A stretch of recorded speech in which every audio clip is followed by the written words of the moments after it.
Hello everyone, welcome करता हूं मैं अपने यूट्यूब चैनल अनटैक्स अड्डा पे।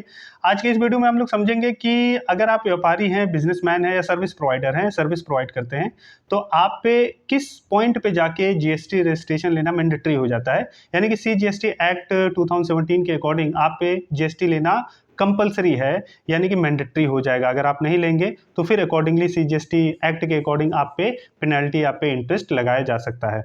एक होता है कि स्वैच्छिक रूप से लेना, कि अगर आप मन कर रहा है, ठीक है, आप बिजनेसमैन हैं तो साल भर में भले ही कितना ही टर्नओवर हो, आप वॉलंटरली लेना चाहते हैं तो यू आर मोस्ट वेलकम, उस पर कोई पाबंदी नहीं है।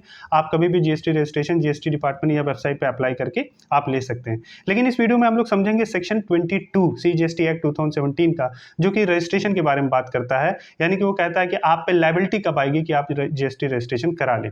तो इस वीडियो के लास्ट तक आप जरूर बने रहिए, लाइक करिए, सब्सक्राइब करिए, शेयर करिए इस चैनल को, इस यूट्यूब चैनल को। अगर आप बिजनेसमैन हैं या स्टूडेंट्स हैं या कोई भी ऐसे एग्जामिनेशन की तैयारी कर रहे हैं जहाँ पे जीएसटी एज ए सब्जेक्ट है, तो ये चैनल आपके लिए बहुत ही यूजफुल हो सकता है। बेल आइकन को जरूर प्रेस करिएगा, डिस्क्रिप्शन में जाके जरूर आप विजिट करिए, आपके यूजफुल जो लिंक्स हैं वो आपको मिल जाएंगे, आप उससे जानकारी हासिल कर सकते हैं।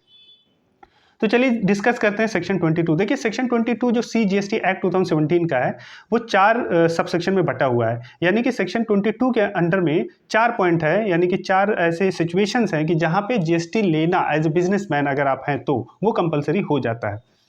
पहला तो देखिए ये है कि थ्रेशोल्ड लिमिट आपको देखना है। थ्रेशोल्ड लिमिट का मतलब ये देखना है कि आपका एग्रीगेट टर्नओवर जो है, यानी कि आप अगर कोई गुड्स बेचते हैं या आप सर्विस प्रोवाइड करते हैं, तो आप साल भर में या एग्रीगेट टर्नओवर जिसको आप कह सकते हैं कि वो कितनी हो रही है।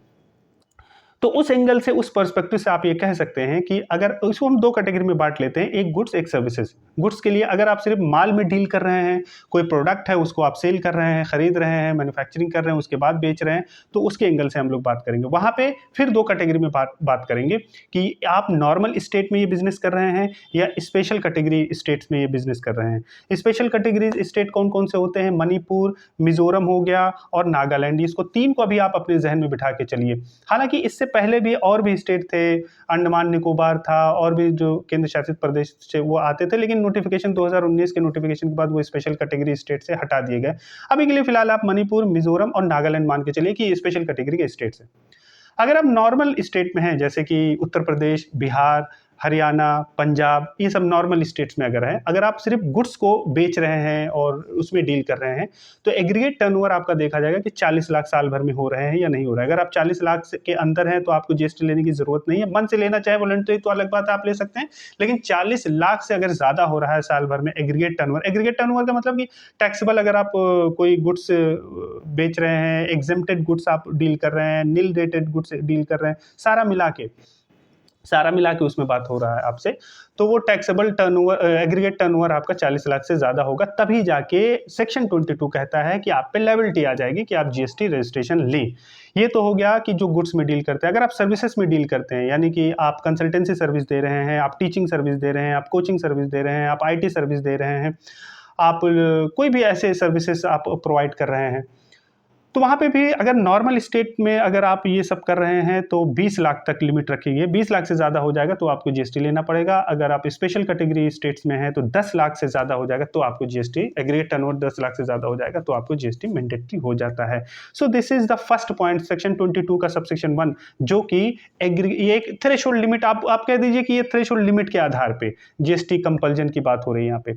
दूसरा पॉइंट हो गया आपका कि अगर कोई पर्सन पहले से, यानी कि जीएसटी आने के पहले जितने लॉ थे, अर्लियर जो टैक्सेशन थे, लॉ थे, यानी कि वैट, एक्साइज, कस्टम, ये सब लॉ चलते थे जीएसटी आने से पहले, अगर कोई पर्सन उसमें रजिस्टर्ड था जीएसटी आने के पहले, यानी कि 2017 जुलाई के पहले, और फिर जीएसटी आ गया, तो कह रहे हैं फिर वो मैंडेटरी उस पर हो जाता है कि इस जीएसटी में भी वो जीएसटी रजिस्ट्रेशन ले। एक अपॉइंटेड डे पे, जो भी अपॉइंटेड डेट जीएसटी एक्ट के थ्रू रखा गया था, आप मान लीजिए कि 1 जुलाई 2017 जो केम इनटू इफेक्ट आया जीएसटी का, तो मान लीजिए कि वो अपॉइंटेड डेट है, तो इस डेट पे वो जीएसटी में फिर अप्लाई करेगा। ये नहीं कि आप जो है पहले वैट में रजिस्टर्ड थे, अभी जीएसटी आ गया तो आप ये ले रहे हैं कि नहीं जी अभी जीएसटी के अकॉर्डिंग तो 40 लाख है ना, मेरा 40 लाख नहीं है तो मैं क्यों लूँ जीएसटी। नहीं, अगर आप पहले भी रजिस्टर्ड थे वैट में या कस्टम में, एक्साइज में, तो इसमें भी पहले किसी इनडायरेक्ट टैक्स में अगर आप रजिस्टर्ड थे तो जीएसटी में भी आपको रजिस्टर करना पड़ेगा इनरेस्पेक्टिव ऑफ द टर्नओवर। फिर आपको टर्नओवर आपका अपना नहीं देखना है, आपको रजिस्टर करना पड़ेगा जीएसटी में। ठीक है जी, ये तो बात हो गई पुरानी, क्योंकि आज 2025 में हम लोग बैठे हैं, तो ठीक है जितने जिन लोगों को होना होगा वो हो गए होंगे, तो ये बात तो दूसरा वाला इरेलेवेंट आज के समय में हो गया है। तीसरा आ जाता है कि अगर आप कोई टैक्स पेयर है जो ऑलरेडी रजिस्टर्ड है और अपना बिजनेस को ट्रांसफर कर रहा है, लेट्स से कि मैं हूं अपना बिजनेस पार्टनरशिप फॉर्म में कर रहा हूं या प्रोप्राइटरशिप में कर रहा था, अब मैं अपने भाई को ये चीज़ें ट्रांसफर कर रहा हूं या किसी और पर्सन को ये पूरा का पूरा बिजनेस ट्रांसफर कर रहा हूं, तो उस बंदे को यानी कि ट्रांसफरी को अगर पढ़े लिखे जबान में कहें तो मैं ट्रांसफर हो गया, सामने वाला ट्रांसफरी हो गया, तो ट्रांसफरी भी जीएसटी में रजिस्टर्ड अपने आप को अपने पैन पे करवाएगा। वो ये नहीं कह सकता जी नहीं जी अभी तो ठीक है वो कर रहे थे बिजनेस तो उनका एग्रीगेट टर्नओवर था, अकॉर्डिंगली वो रजिस्टर्ड कर रहे थे, कर लिए थे, अभी मैं कुछ साल बिजनेस नहीं करूंगा या कम करूंगा या 40 लाख से ज्यादा एक्सीड नहीं होगा या 20 लाख से ज्यादा as may be the applicable 20 lakh से ज्यादा एग्रीगेट नहीं होगा, अभी मैं बाद में कराऊंगा, ऐसे नहीं होगा। अगर कोई बिजनेस ट्रांसफर हो रहा है तो ट्रांसफर ने अगर पहले से रजिस्टर्ड करवा रखा है जीएसटी में, अगर वो ट्रांसफर कर रहा है किसी पर्सन को, ट्रांसफरी को भी फिर जीएसटी में रजिस्टर्ड अपने पैन पे अकॉर्डिंगली करवाना पड़ेगा, या अपने ऑफिस जो भी रजिस्टर्ड ऑफिस भी चेंज होगा अकॉर्डिंगली, ओनर भी चेंज होगा तो अकॉर्डिंगली उसको फिर जीएसटी में रजिस्टर कराना पड़ेगा। That is the third section 3 है ये सेक्शन 22 का।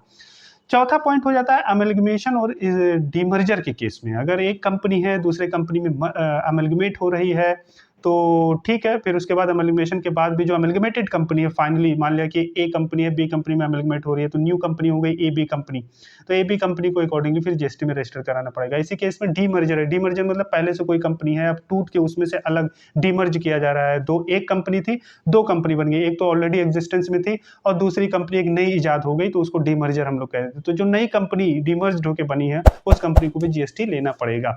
सो ये these are the 4 sub section of section 22। उम्मीद करता हूं अब आपको समझ में आ गया होगा कि जीएसटी कब कब लायबिलिटी जीएसटी की आती है।